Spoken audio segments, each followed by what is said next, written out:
Good afternoon, everyone.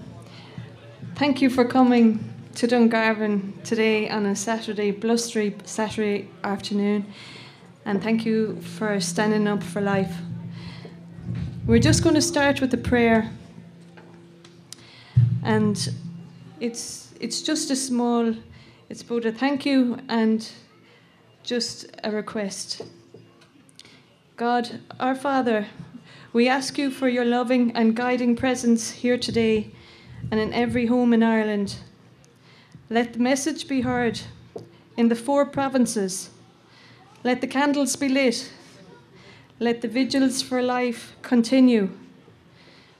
We ask you, Lord, to help us. Make our every step a prayer. Make our every prayer a step for life, for the dignity of life, and for the destiny of life. We ask this through Christ our Lord. Thank you.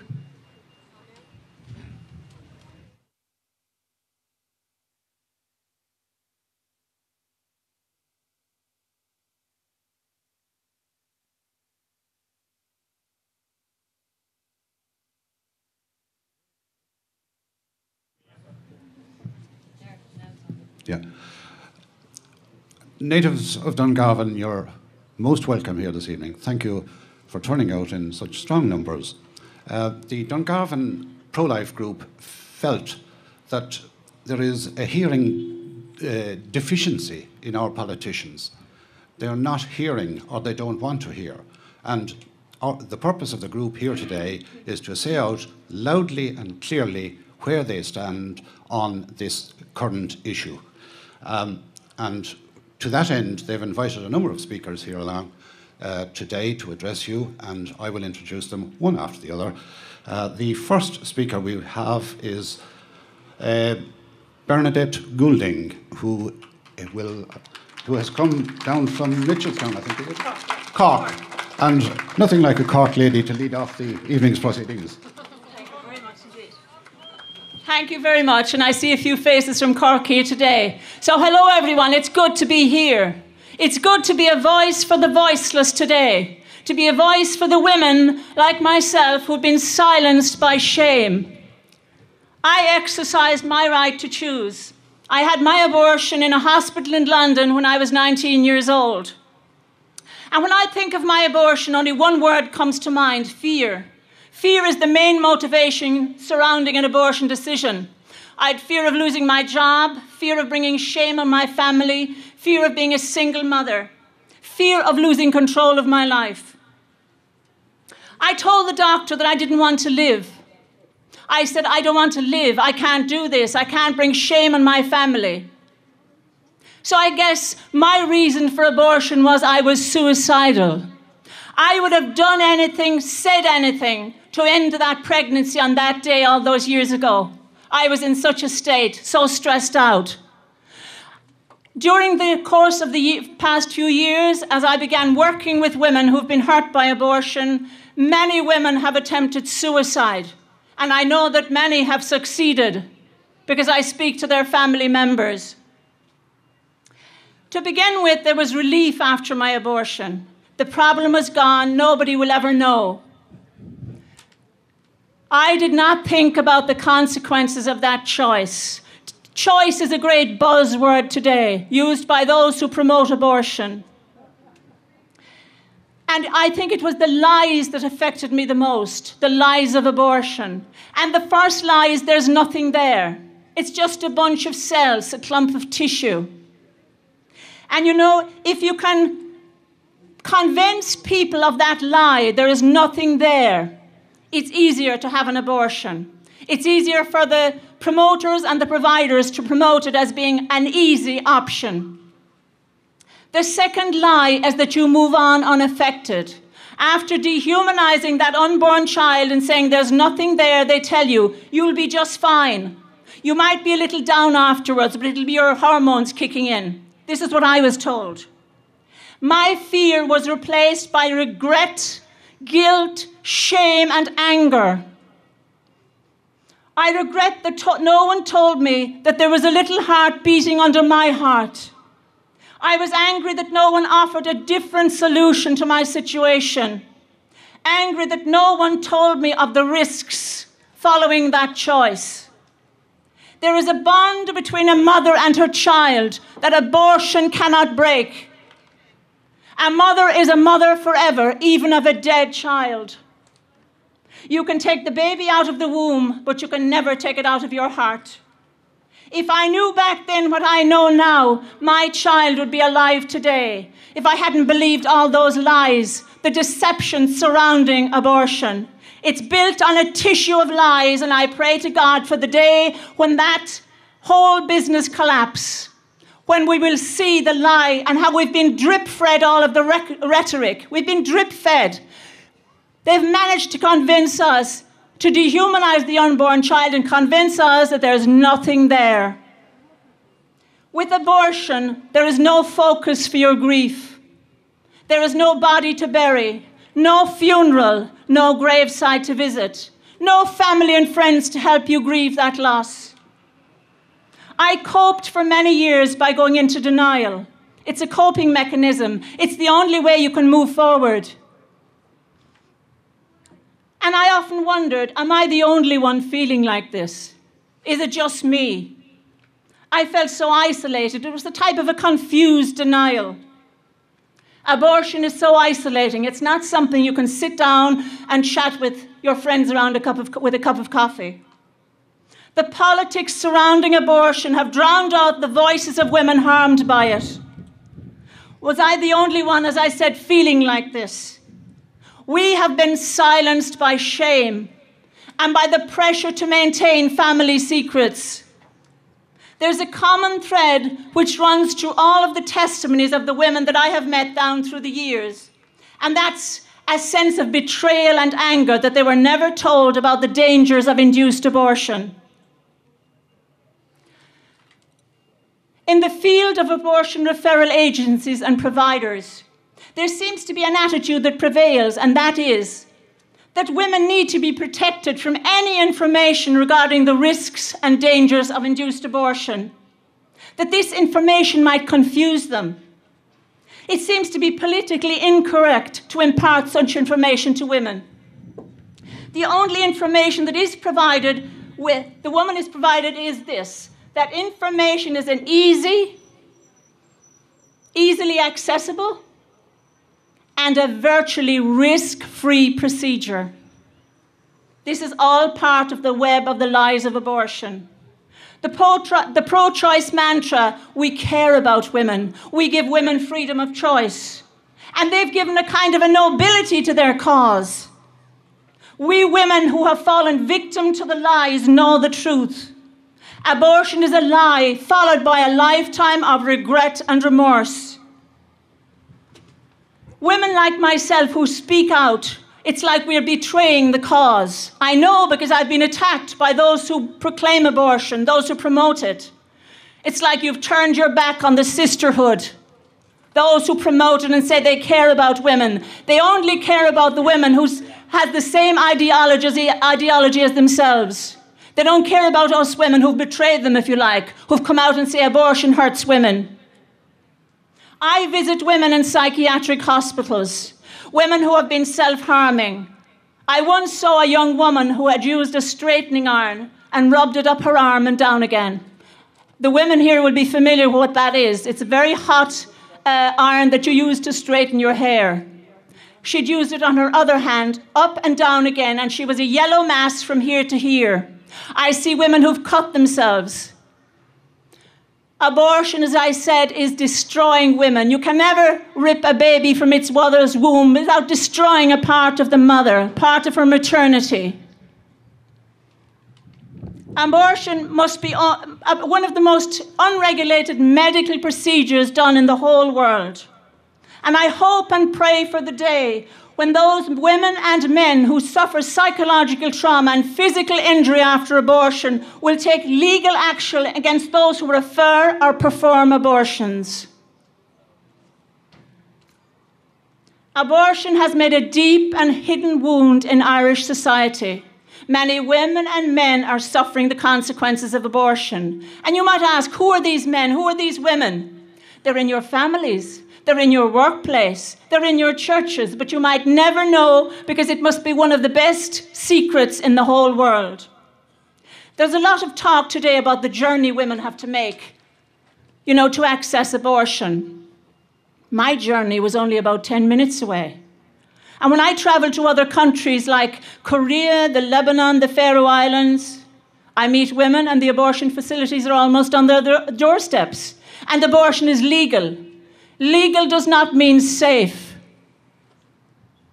Women have been inundated with deception upon deception. We're told it's our right to choose, it's our body, it'll solve all our problems. And your guilt is due to the fact that here in Ireland we're so backward. This is what they tell you. And our guilt is due to religious and social conditioning. Those of us who speak out are not cared about, are not accepted by those who promote abortion. In my work with Rachel's Vineyard, I was in Korea last November facilitating a weekend retreat for men and women hurt by abortion. Many women had lost count after 9 and 10 abortions. There are 4,000 abortions per day in Korea. There's no such thing as a little abortion. Once you open the floodgates, there are no limits. And we know this from the experience of other countries.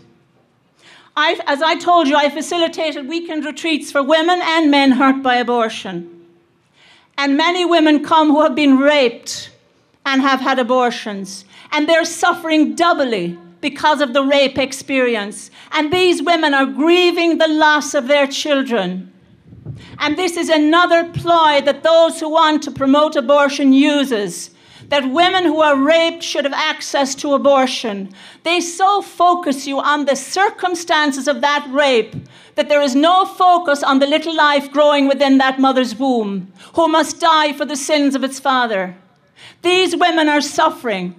There's also a movement, thank God, in America of women who've been raped and kept their babies. And I'd like to quote from a lady who gave me these words. She said, "I, having lived through rape and also having raised a child conceived in rape, feel personally assaulted and insulted every time I hear that abortion should be legal because of rape. I feel that we're being used to further the abortion issue, even though we have not been asked to tell our side of the story," unquote. The media do a superb, even heroic job in covering some areas of life. But when it comes to the abortion issue, I feel like everything changes. It's like there's a conspiracy of silence. I don't know why this is the case, but I know that women who regret their abortion certainly feel it. We feel like we're invisible. We don't count. They don't want to hear our stories. After suffering the regret and remorse and heartbreak of an abortion, when your story is dismissed or you're misquoted or misrepresented, is very painful. So I pray that the coverage in the future will become more balanced. I hope that my story will increase awareness as to the deep damage that abortion does to so many women, and indeed men, in Ireland and abroad. I am co-founder of an organisation called Women Hurt, and 2 years ago we launched billboards all around the country. And the aim of this organisation is to serve as a portal for women out there who are suffering in silence and who need to email or contact us in an anonymous way. And thank God it has succeeded very much. There isn't a day goes by I don't get a half a dozen emails from women out there crying out for help. But they're suffering in silence and pain because they're terrified of disclosure, of somebody finding out. But I want to send out the message today for anyone here who has had an abortion or knows someone. There is hope. There is healing. Please contact us. There is a way back. You know, it's like I wouldn't be standing here today. God can make miracles out of our mistakes, you know. He can use our sins to make better people out of us. And that is why I have the grace and the strength to stand here today. Perhaps in death, my child will have a meaning that I denied him in life. I would like to thank all of the people here today, all of the groups that have come today. Thank you for being here. And just to know that Keep going. Don't give up. And I'd like to finish with these few words. But before I give you those few words, I'd like to say the right to life is the defining issue of our time. Without this most basic right, there are no other rights. Okay?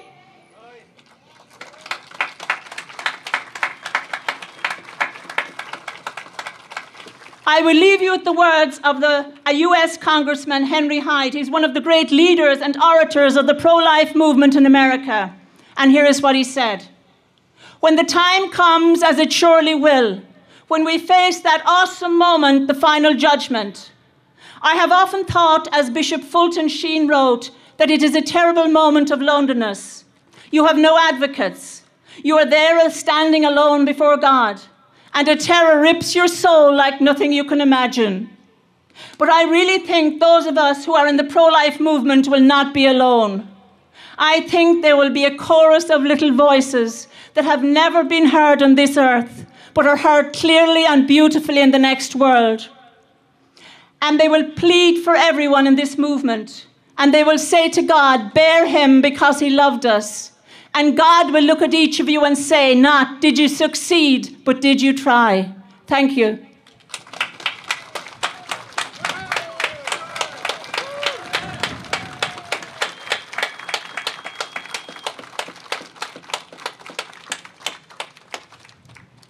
I have a little trepidation in saying to the rest of our speakers, match that.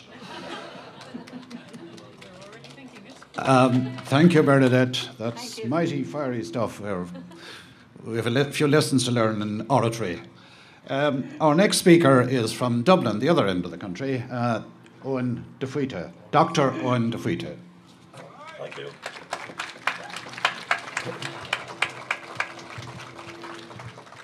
Thank you. My name is Dr. Owen DeFuita and I'm from Youth Defence, and I'm sorry about my laryngitis. I still have it and it's still not gone. But I want to thank you for the opportunity to come here today and for all the wonderful organisers who put together this event. It's great to see local events such as these happening around the country in support of pro-life. I guess I come here really today with a simple message. And I think a message that is getting lost or ignored perhaps amidst the media frenzy and propaganda that's now surrounding the abortion debate. We do not want, nor do we need abortion in this country. Ireland without abortion is a world leader in safety for pregnant women. We have one of the lowest rates of maternal mortality in the entire world, consistently ranking in the top 5 or the top 6 of countries in every world report on maternal mortality. Our mothers are safer here than they are in countries that have free legal access to abortion. They're twice as safe as mothers in the UK. They're 5 times safer than mothers in the USA who provide abortions right up to the day of birth. Why is the government, the Fine Gael administration, ignoring this evidence? Why is the government ignoring the evidence presented to them by every single obstetrician in their own hearings last month? That treatment is never withheld from a woman if she needs it during pregnancy to save her life. Abortion is the direct killing of an unborn child. It's a violent procedure, and it has no place in medical practice today. Why is the government ignoring the evidence presented to them by every single psychiatrist at their own hearings that abortion is not and never is a treatment for suicidality or suicidal ideation? Why are they ignoring the evidence that abortion can actually be a cause of suicide? Why is the government ignoring the evidence from California, which clearly shows that once you legislate for abortion on mental health grounds, for which there's absolutely no medical evidence, you are opening the door to legal abortion on demand? This does not mean that we don't trust women. This does not mean that we think women are liars and they're exploitative. But when you have the Irish Family Planning Association under investigation for telling women to lie during consultations, it is not a far stretch of the imagination that the same IFPA would exploit that law and allow for abortions under any circumstance. The evidence is in, and the evidence, thank God, is pro-life. We do not want, nor do we need abortion in this country. And we will not stop campaigning until every unborn child and every mother is protected in the law of this land and cherished in the law of life of this country. Today really is a great day for Dungarvan and for Waterford, and indeed for Ireland. We are, it was described before, the crown jewel, the jewel in the crown of the pro-life movement. We have not succumbed to abortion in the face of international enormous pressure. We have continued to protect women and children from abortion. And this is testament to all of your hard work and all of your sacrifices to make this happen. You all should be very, very proud of that. And in fact, today, the Irish pro-life movement stands as a united, committed movement to declare to the country and the world that we are pro-life and we are proud of being pro-life. We are a movement that reaches out to those who are oppressed because their lives count for nothing before some laws. Those who are oppressed because their bodies are torn apart hundreds of times a day all across the world. We are the ones voluntarily giving our time to end this oppression. And for that, you all should be very proud. We are the ones providing women with real positive options and real choices through pro-life pregnancy centres, through pro-life counsellors who stand up for these women and children, not to point fingers of condemnation or judgment, but to offer hope and help and compassion and healing. For that, we should be very proud. We are the ones who are not afraid to say that, yes, it is our business when someone else is being killed. It is our business anytime anyone's life is in danger. It is our business anytime anyone is being oppressed. That child is our business. It's not just somebody else's child. It's not just somebody else's choice. It's our fellow brother and sister that we have a responsibility to defend him or her from being killed. And for that, we all should be very proud. And we are the ones who are here today who are not afraid to stand up to the establishment and to proclaim to all those who hold or who seek to hold public office that there is a boundary to their authority. We are a movement of freedom, and we have freedom because those who are public officials do not dominate us. They serve us. And if Enda Kenny cannot tell the difference between killing the public and serving the public, then he does not belong in public office.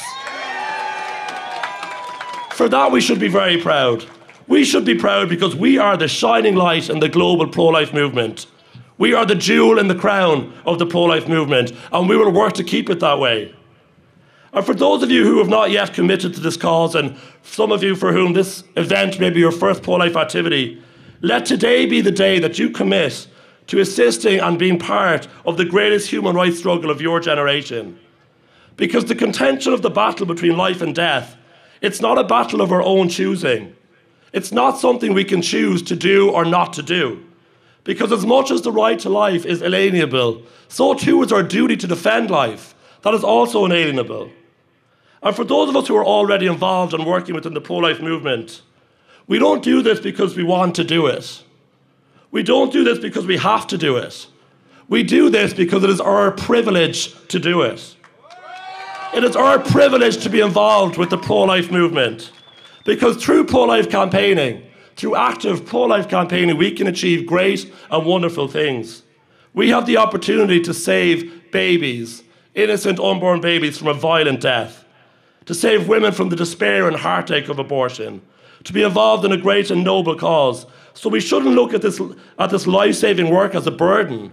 In fact, we should welcome it. In fact, it is an honour to play even the smallest part in what will only be described as the Great Crusade. We should be proud to be a part of this movement. And I want to leave you with an important point, and that is the importance of the individual and the enormity of the effect that individual action can have in standing up and proclaiming the right to life of the unborn. Each and every one of us here today, and all of those who are not here, who claim to be pro-life and part of the pro-life movement, have a responsibility to stand up and do something to stop abortion. You do not need to be an amazing individual. You do not need to be really smart. You do not need to be really rich. You do not need to be really influential. You do not need to be really powerful. You do not need to be older. You do not need to be younger. You just need to be willing to stand up and use your voice to defend those who have no voice. I urge you today, if you haven't done so already, to sign the pro-life pledge that's going around and pledge that you will never, ever again vote for Fine Gael if they legislate for the direct killing of unborn children in this country. They need to realise that the people are the final courts of appeal in this democracy. It's not the courts, it's not the state, and it's certainly not a foreign court in a foreign country. Secondly, go and visit your local Fine Gael representatives. Tell them that they need to uphold the right to life of innocent unborn children. And that may mean putting the right to life, the most fundamental and basic of all rights, above party politics and above their own party. To finish up, I know that some of you may be relatively new to the pro-life movement. For some of you, this may be your first event, as I said. Others are veterans of the pro-life movement and been around for a long time. But that is the horizon of hope for the pro-life cause, that for generation to generation we can and we will sustain the greatest human rights movement of all time. The journey has been long for some, but let it be known today and to the country that this is not the end. This is just the beginning. We are only just getting started. And let the word be carried today to every neighbourhood, every church, every political building, every state office, every jurisdiction of this our great country. From this rally, the word is carried that until every human being, no matter how small or how weak or how old or how burdensome, until every human being is protected in law and cared for in life, we will not tire, we will not weary, and we will not stop. And in this, the greatest human rights struggle of all time, we will overcome. Thank you very much.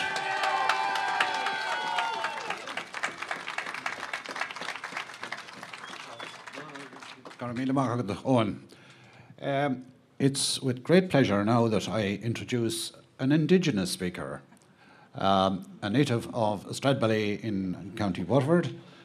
She teaches at Muckross Park College, and she is a regular contributor to the column in the Irish Times. Breda O'Brien.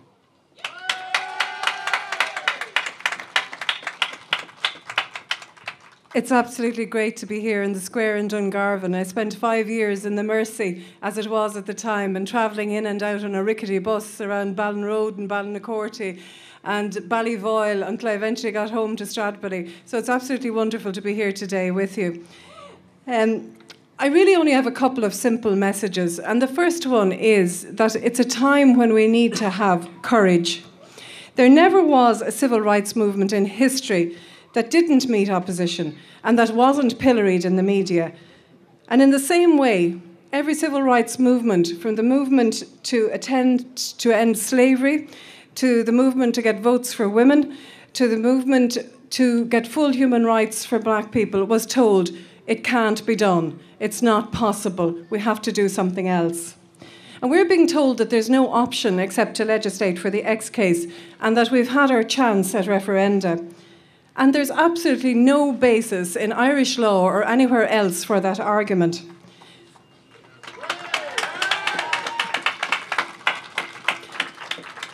Any government faced with an interpretation of the Constitution that it finds problematic has the right to promote a bill to amend the Constitution in order to overturn the damaging effects of that judgment. It happened with bail. It happened with cabinet confidentiality. Various governments have had no problem whatsoever asking us the same question twice within 18 months, as in the case of Nice and Lisbon, until they got the answer that they wanted.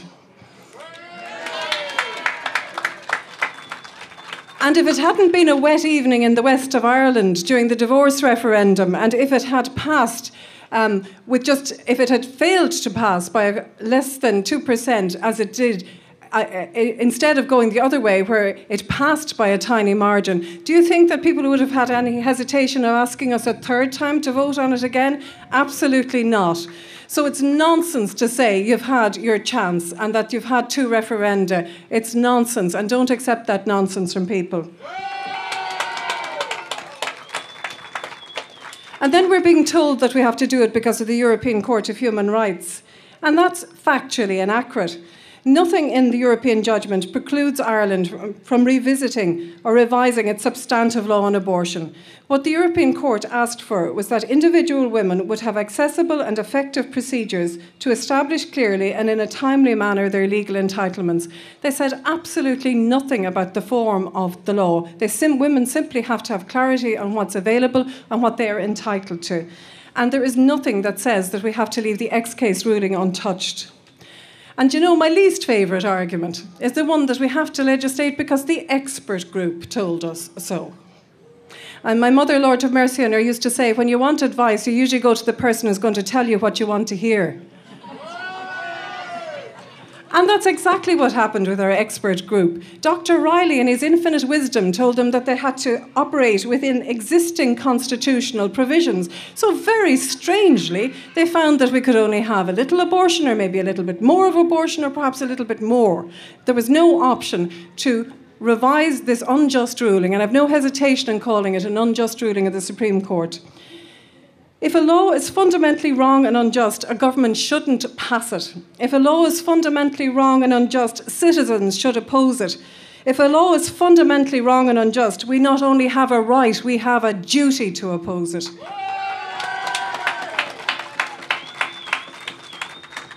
Legislation passed by the Dáil for abortion on the grounds of suicide would be fundamentally unjust. It is unjust, firstly, to the child, to the baby before birth. I find it profoundly ironic that we spend a lot of money passing a referendum to ensure the best interests of the child, and then, before we have a chance to draw breath, we suggest that it somehow could be possibly in the interest of a child to be aborted because the unfortunate mother is suffering from distress. How can it possibly be in the best interests of the child? It's not even in the best interests of the mother. And it's extraordinary. It makes me very sad to think the best that we can offer women in distress is that we will take away the life of your child. If you think about the implications of that, what does it say about us as a society? That's the best that we can offer women in distress. People who are pro-life are against violence in any form, as Owen has said. Taking the life of a very small human being is violence. There is always a better way. There is always a better way than abortion. After the Oireachtas hearings, I think the politicians thought the Oireachtas hearings would provide them with a large rubber stamp that would say, oh yeah, far ahead, there are good reasons for this. Instead of which, as Owen has already pointed out, what they got was, there's no medical reason for it whatsoever. And every single obstetrician who spoke said, if a woman's life is in danger, we go in there, we do everything we can to save both lives, but if we can't, we save the life of the mother. And I don't think that's what they wanted to hear, or what they expected to hear, at least. They may have been delighted that women's lives were being saved, but it certainly didn't facilitate the agenda that they were trying to push. I'm not going to speak about the tragic case of Savita, because that has been used and abused enough as it is, But I will say this about it. The one thing we know for certain, and have known since the very first media report, was that the cause of that poor woman's death was E. coli, ESBL, septicemia. That was on the pathology report. We knew that. E. coli is not the bug that gives healthy people problems with their stomach and is only a danger to the very ill or to the very vulnerable. E. coli, ESBL, is what is popularly known as a superbug. And if people were really serious about saving women's lives, they would have been agitating for guidelines on sepsis to be introduced into our hospitals immediately. In Britain in 2007, sepsis is such a problem in Britain. It's the leading cause of maternal death in Britain at the moment. And E. coli ESBL only accounts for a tiny portion of that.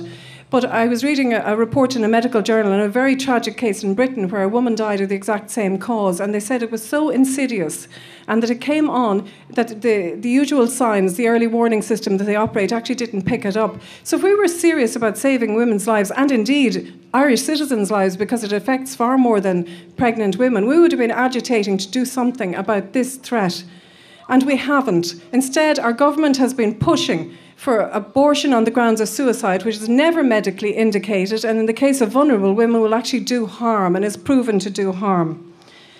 I just want to talk to you for a minute about a thing called the spiral of silence. This was a woman in Germany wrote a book in the 50s, talking about Germany in the 50s and 60s, and she couldn't understand why opinion polls about elections were always wrong. And they always seemed to indicate that somebody other than the people who actually won would actually win. And what she discovered was that we are social animals.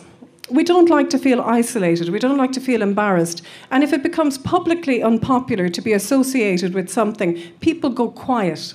They still believe it in their hearts, and in the case of what she was investigating, they indicated in the ballot box, in the privacy of the ballot box.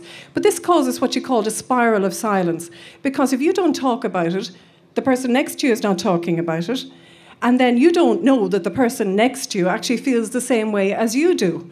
And that is what has happened to the pro-life movement in Ireland in many ways. Because there is such a relentless barrage of commentary from the media, and particularly the newspapers, I would have to say, even though I write for one myself, there's been such a barrage that people are almost made to feel that there's something odd about being pro-life. Well, let me tell you, there's nothing odd about wanting to save human lives. There's nothing odd about wanting to protect women and to offer them better options than ending the life of their child. And I'll tell you what is odd. What is odd is believing that ending the life of somebody who is small and helpless and dependent and vulnerable is somehow okay because they're small and helpless and dependent and vulnerable. That's what's odd. If you're here today, it's more than likely that you're informed about the issues, but most people aren't. They hear slogans, they hear sound bites. A friend of mine was telling me recently, to his horror, both he and his wife are very pro-life, and they were sitting watching a soap, and the issue of abortion came up. And he said to his 10-year-old son, "What do you think about that?" And his 10-year-old son said to him, I don't know what the problem is. He said, "It's a woman's right to choose."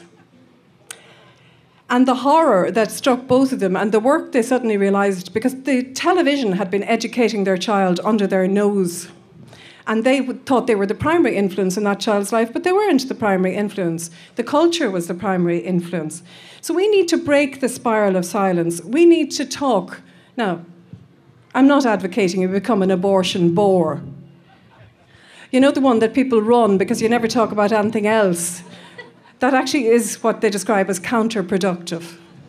But what you need to do is to normalise the idea that it's a good thing to be a supporter of civil rights for women and for children, and that where there's an opportunity to correct something, like if somebody says casually, well, I suppose now if somebody was really suicidal, like there couldn't be any option, to say to them, well, actually, do you know that all the evidence points in the other direction? And to say something as simple as that. And that's a very simple thing that people can do. You can talk to people when the opportunity arises. You can stick slogans on your car. You can send handwritten letters. Handwritten, I'm emphasising. I know it's a bit of a bother, but they're very much more impressive. If something happens on the media that you like, you could send a positive letter requesting more. Because I know I used to work many years ago in RTE. I know that they arrive so rarely that they frame them on the walls practically when they do get them. And they say that a spoonful of honey is better than a barrel full of vinegar or something of that nature. So praise things when they are done well and draw attention to them. Coordinate with your local pro-life group here to visit your TDs and to make it clear to them that there is a price to be paid them if they introduce this unjust law. Make it clear to them that there is no demand for this, that if they think that they have to do it, that they don't have to do it. I'm going to finish up with this one point. Minister Alan Shatter said in the Dáil I think it was a couple of months ago, he said that women in Ireland were unequal because there were no barriers to treatment when it came to men. And that women could never be equal until they were treated in the same way as men. Now, I have shocking news for Minister Shatter. Women aren't men.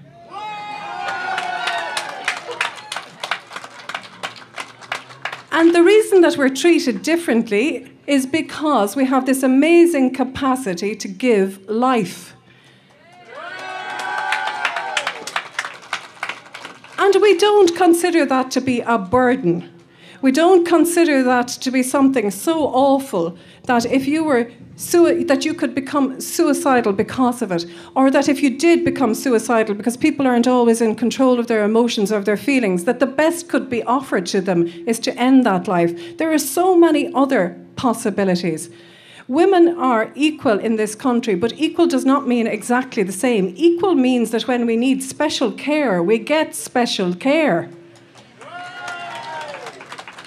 And when we need treatment, that we get every treatment that we need, but that we also protect the lives within our wombs. There's this mythology out there that pro-lifers are only interested in the baby up until birth, and it is such rubbish. It really is. Because we are interested in life, that life be given a chance, and that life be decent and humane and compassionate for everyone. This is a time to stand up. This is a time to have compassion and have that compassion extend to everybody. This is a time for leadership. This is a time for hope, because we can take hope from the fact that people will stand in a freezing square in Dungarvan on a Saturday afternoon when they have a million other things to do, and that 25 or 30,000 people could gather in Dublin and say, enough is enough. We don't want this. And we can take hope that history will look back and say, at that moment, at that time, they were willing to stand up and to say, there's nothing strange about caring for women and children. Thank you.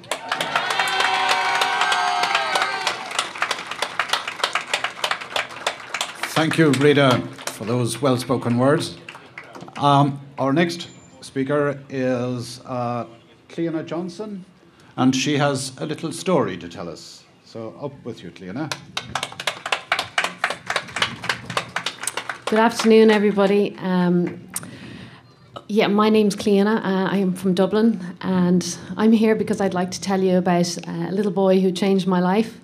He lived for 17 minutes, but has had a profound and lasting effect on my life. This is my little son, John Paul, who was born 6 years ago. He was diagnosed as having anencephaly at our 22-week scan. And while there have been times of great pain and grief and the initial shock of the news itself, it hasn't been all bad. There's a lot of positive, and there's still a beautiful story of life to tell from this little boy. I think it started shortly after we got our diagnosis. I noticed that while I'm trying to adjust to the new reality and the pain of that, at the same time I found a couple of things took me by surprise, like the joy of waking up each morning and finding him kicking and realising that he's with me for another day. Because we were told he could die at any time now, or he might make it to birth and he might be born alive. But basically we had no idea. We just knew we were going to lose him in the near future. So each day that I found him there was just such a joy. This little boy in some ways was more loved in the womb than I think any other child I've known or heard about. My other children spoke to him every day. Our family rallied around, our neighbours, our friends. And that's another thing. It's amazing how human beings have such a capacity to love and encourage one another. I really do believe that's what we're here for, to have a positive impact on each other's lives. And when people are in need, the best of the people around them is brought out. And the love and the care that we received because of it was just phenomenal, both from friends, neighbours, family.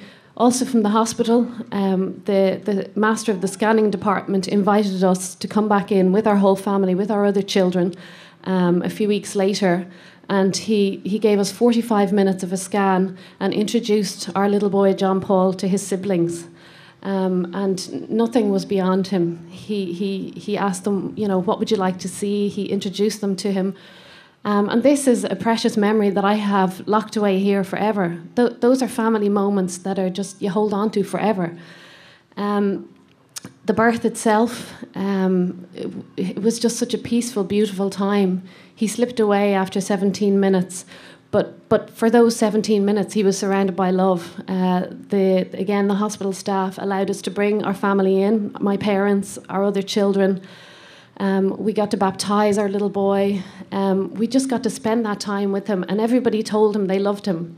And again, these are moments in our family which are they're just so much part of who we are, and I wouldn't swap them for the world. The grief afterwards was, awful. Grief is a hard thing and is a personal journey and different for everybody, and there's nothing easy about it. But I guess looking back, I realised that for me, the anchor to me in my grief was the fact that I have these memories. I have a little face that I remember. I have memorabilia. I have, we have a little blue cardigan that my mother-in-law got all the cousins to knit for John Paul. We have photographs of him. We have the cards that people sent us at the time. We have so many things to remember him by. On his birthday, we celebrate. We gather around. We have a cake, and we remember. We talk about him. He's still part of our lives. He's still just as much one of us as the others around the table. And it's really interesting to hear my children's stories about the impact that he's had on their lives too. So. In the end of the day, I guess what I would really like to say is that every child that is sent to us brings a blessing. Every child. There's a cost to every child, receiving every child. There's the cost of, both the financial cost and the sleepless nights, and there's a cost. But we all know that the reward is far greater, and that the life that child brings is far greater than the cost. And it's no different with a child like this. 17 minutes might sound very short to some people, but to me, that's just so much a part of my life and so much a real part of my life and has enriched my life in so many ways. John Paul has taught me, I think, to live in the moment, to live in the present. I think I used to rush through life and not necessarily be good at stopping and being with the person beside me. And John Paul has really taught me that, to value the person that's right next to me, to see them, to spend time with that child who needs something right now. So he's changed the way I mother the rest of my family and enriched our family in that way. And I wouldn't swap that for the world. The other thing he's really taught me is to value and be patient with the imperfections in others. All of us have imperfections. Everybody has imperfections. Every child that comes into the world, while they bring a gift, they also have some challenges to face.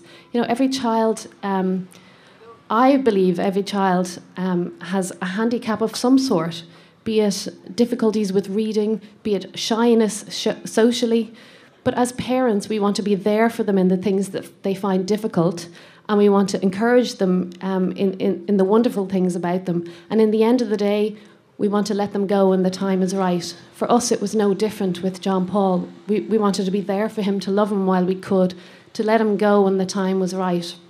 And I think any of us parents know that to help your child overcome a difficulty in their life is far more rewarding a thing when they do overcome that. It's far more rewarding than the things that they found easy in the first place. And so I would really like to put out there that even a child like John Paul, even a child who is so handicapped that he cannot live on his own outside of the womb, unviable as some people would call it, even a child like that has so much to bring to both his family and the culture and the society around him. And I would really like to see and appeal to the citizens of this country to treasure and value all life. I really believe every life is a gift, no matter how short or how long. It's not for us to decide the value of the gift before we open it. It's for us to unwrap the gift and to receive the gift and to allow that gift to be a blessing. And in the end of the day, every child makes a difference. And I would really like to encourage us to just continue in Ireland to see that and to continue to defend that. Not only do children like John Paul have a right to live, but mothers and families and our society have a right to be blessed by children like John Paul. Thank you for your time.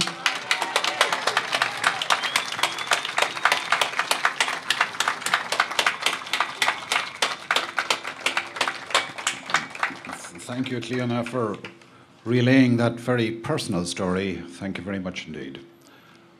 Our next speaker is Wendy Grace, and Wendy has a fairly high national profile. She's regularly on radio and television, and she feels that she is of the pro-life generation. a generation which she says has been misled to believe that abortion provides a positive option in the care of pregnancy. So over to you, Wendy.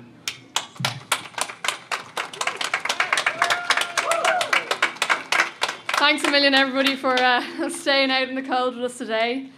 I really do hope that I can look back and say that I was part of the pro-life generation. I do think this is a defining human rights issue for people of my generation. Like we've heard from Bernadette and others, when I was growing up and when I was a teenager, that's the thing that was subconsciously drip-fed to me about abortion. That it was okay because it was just a clump of cells. And we know today that that was a lie. We know that from 3D imagery when women get scans on their babies, that the average time when a woman gets an abortion, the baby's heart is beating. You can see the baby's fingers and toes. The baby can be seen sucking its thumb. And we were misled, and I feel completely duped, and I feel lied to. And the lies have continued in our own country with how we've seen the Oireachtas hearings have completely demolished the X case and the necessity to legislate for that.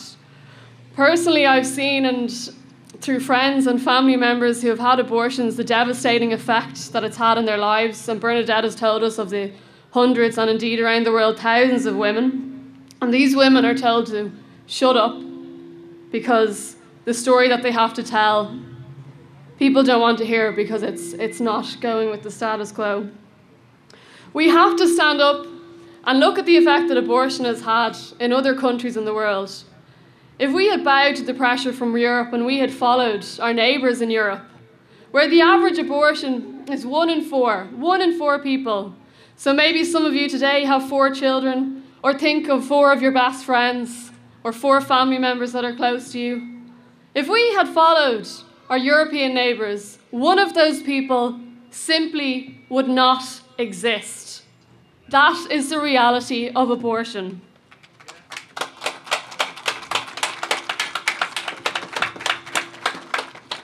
I know sometimes we can feel very deflated being pro-life, but I have to say, working with the pro-life campaign and talking to people like you at events like this or on the telephone, it makes me more pro-life than ever.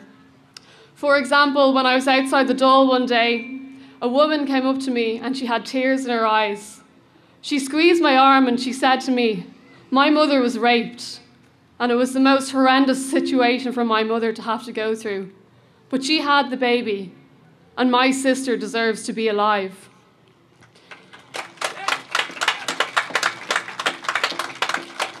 Another story I heard as I was calling people to encourage them to come to Dublin, where we had 30,000 people saying that life is precious. She told me a story of an illness that she had, where had she been in the UK, the first port of call the doctors would have suggested would be to abort her child, to say that that child's life was not worth it.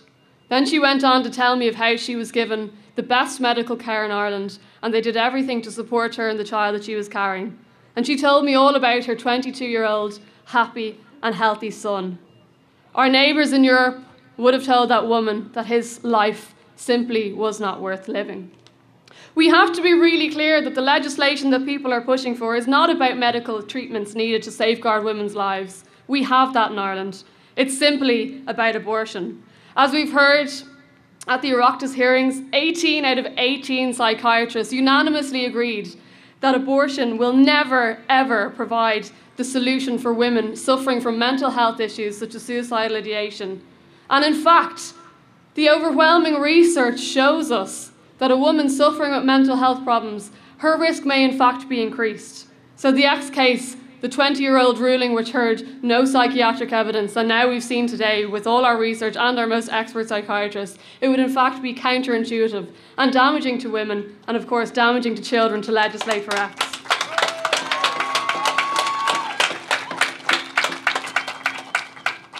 An interesting thing was the perinatal psychiatrist Dr. John Sheehan saying at the Oireachtas hearings, the notion of carrying out an abortion is completely obsolete in terms of a person who is suicidal.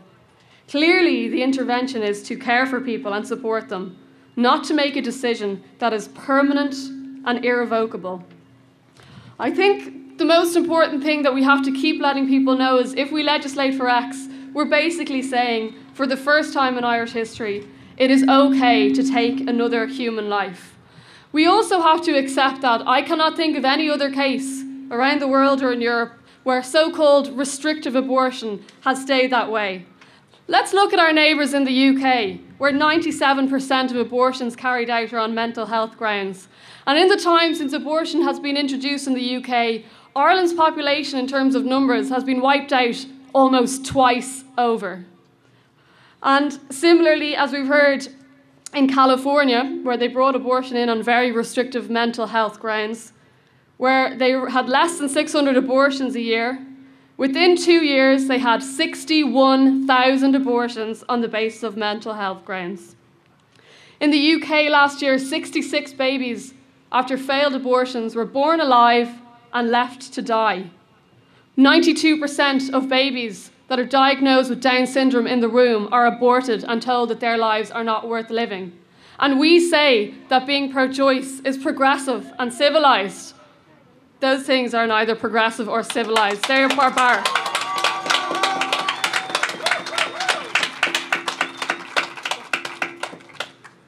Breda briefly touched on the leaked report about the tragic case of Savita Halappanavar. I heard a statement from Praveen Halappanavar's solicitor saying how upsetting this was for him that the media had leaked this report. It is an absolute disgrace that that report was leaked, and it is a disgrace for Savita and for Praveen that this report has been used to push an agenda on abortion when her death has nothing to do with abortion.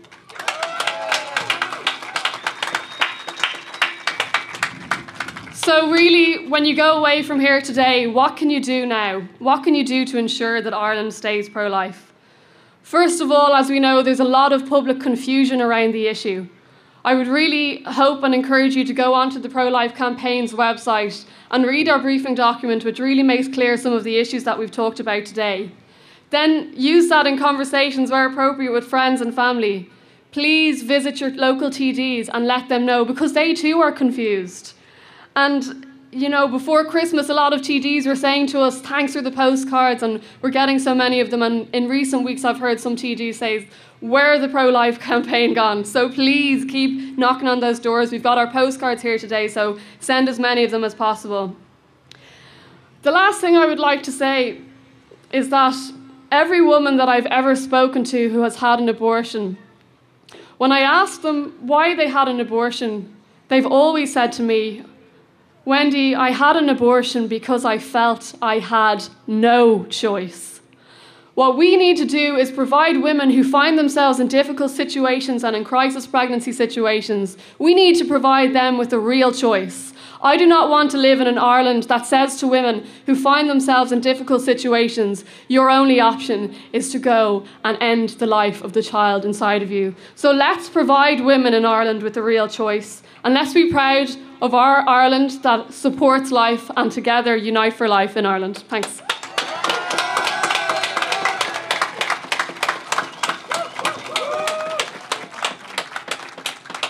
Thank you, Wendy. That's the end of the speakers. There's just a couple of observations I'd like to make. First of all, it's all the speakers. On your behalf, I would like to thank them sincerely for coming along here this evening on a voluntary basis.